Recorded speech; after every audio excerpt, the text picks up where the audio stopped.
wabarakatuh. Bapak Ibu yang saya hormati, sedikit saya menyampaikan ya tentang coding dan kecerdasan artifisial. Jadi mungkin nama coding dan kecerdasan artifisial atau AI itu sudah tidak asing di telinga kita semua. Jadi dibilang penting ya penting, dibilang nggak penting ya nggak penting. Itu menurut saya, tapi ya nggak tahu ya. Terus saya jelaskan dulu sebentar ya tentang definisi coding. Ya, coding itu merupakan instruksi atau perintah yang dibuat untuk menjalankan sebuah program, ya, khususnya program yang ada di dalam komputer. Kalau Bapak Ibu lihat website ya kan, IG, TikTok, nah itu punya program ya. Di dalamnya itu isinya ya codingan. Ya.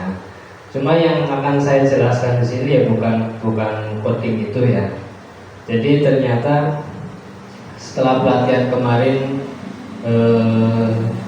di SMP 5 Duwerna, fasilitator itu menjelaskan bahwa coding itu tidak melulu tentang script. Ya, terkadang yang kita takutkan kan coding, perlu pelatihan coding, olah wis mumet. Ternyata ya tidak semumet yang dibayangkan. Ya, intinya adalah coding itu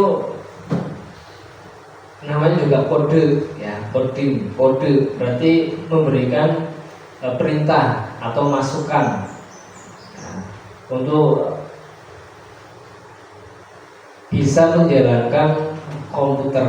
Nah, untuk taraf SMP mungkin SD, SMP atau SMA ya, untuk belajar coding itu menurut saya terlalu dini ya. Makanya untuk bisa bikin program sampai bisa bikin website itu butuh waktu yang lama, tidak bisa, tidak mungkin. Makanya apa? Yaitu tadi inti dari coding adalah bagaimana cara menumbuhkan pikiran siswa atau murid ya, itu supaya bisa berpikir komputasi atau berpikir logis. Nah, ini miskonsepsi tentang coding bisa dibaca ya. Yang pertama, coding itu hanya untuk programmer profesional, itu enggak ya. Jadi kalau kita dengar di mana-mana ya bisa coding, bisa ya kan, itu khusus programmer. Memang betul, tapi sebetulnya ya tidak demikian ya. Coding itu semacam kayak permainan, kayak game itu permainan ya. Game itu juga bisa dinamakan coding. Nah, di coding itu ada dua metode, ada unplug, ada plug. Kalau unplug itu ya yang tidak berkaitan dengan komputer, kalau yang plug itu yang berkaitan dengan komputer. Nah, contoh yang tidak berkaitan dengan komputer seperti puzzle, ya kan. Kalau ya remi paluma gaple itu sebetulnya tentang pembelajaran. Nah, yang plug itu yang berkaitan dengan komputer. Kayak kalau di kemarin yang saya pelajari itu ada kayak permain aplikasi ya, aplikasi coding tapi bentuknya game, permainan kayak game simulasi. Itu bisa menggunakan Scratch atau Python ya. Kalau mau belajar ya mungkin di lain waktu ya. Kalau saya hari ini harus penjelasan udah bisa. Yang kedua, coding itu sulit dan hanya bisa dipelajari orang tertentu ya. Itu bohong sekali. Nyatanya sebetulnya semua orang itu bisa. Dan bahkan kebiasaan-kebiasaan yang kita lakukan setiap hari itu ya bisa diistilahkan dengan coding.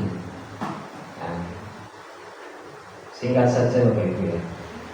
Nah, kemudian kita masuk ke kecerdasan artifisial, atau yaitu kemampuan sistem komputer untuk meniru fungsi kognitif manusia, ya.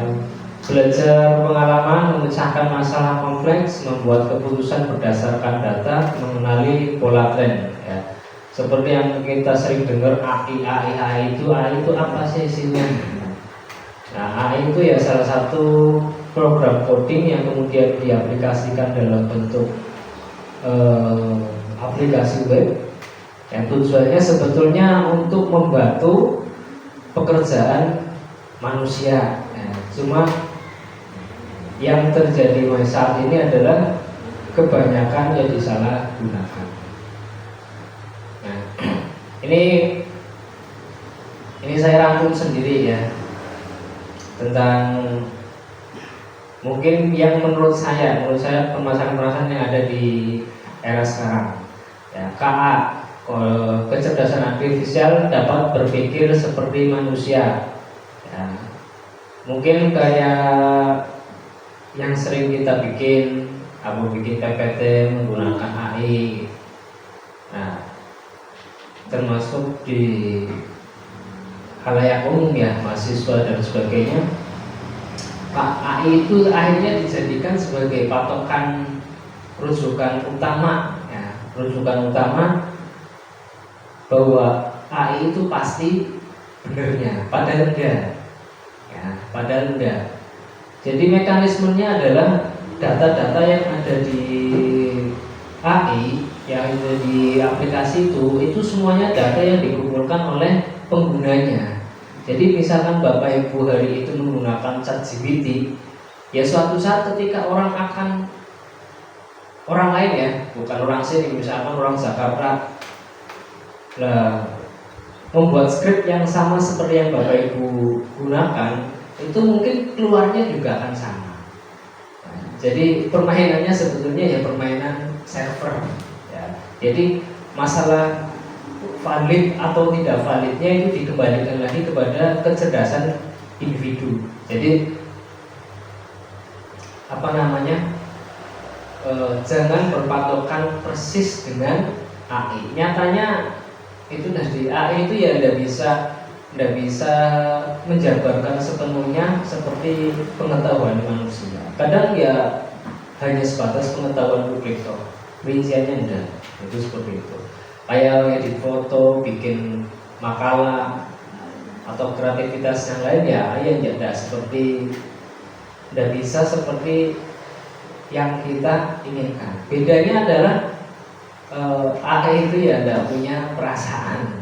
Nah, kalau manusia kan punya rasa, punya rasanya sapi, kayak gini. Yang kedua,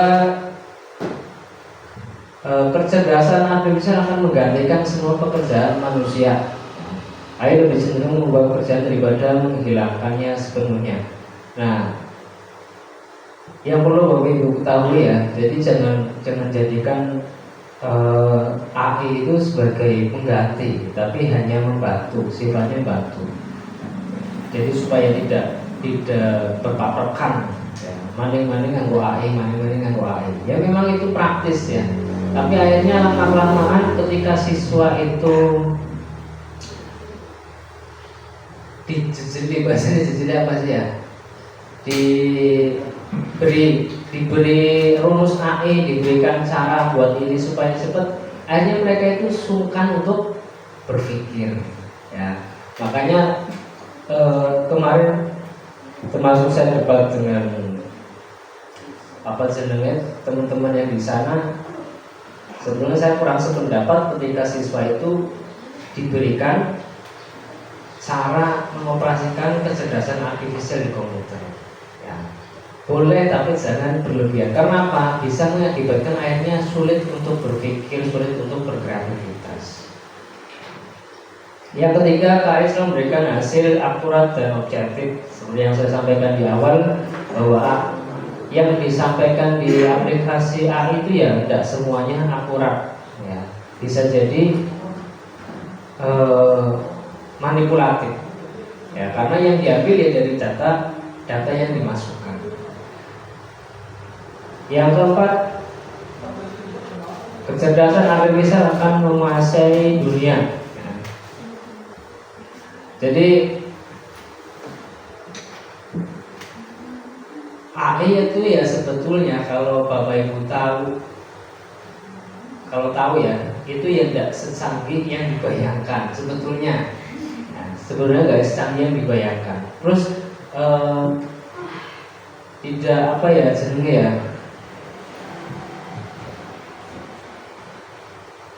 tidak serealistis lah, artinya seperti itu.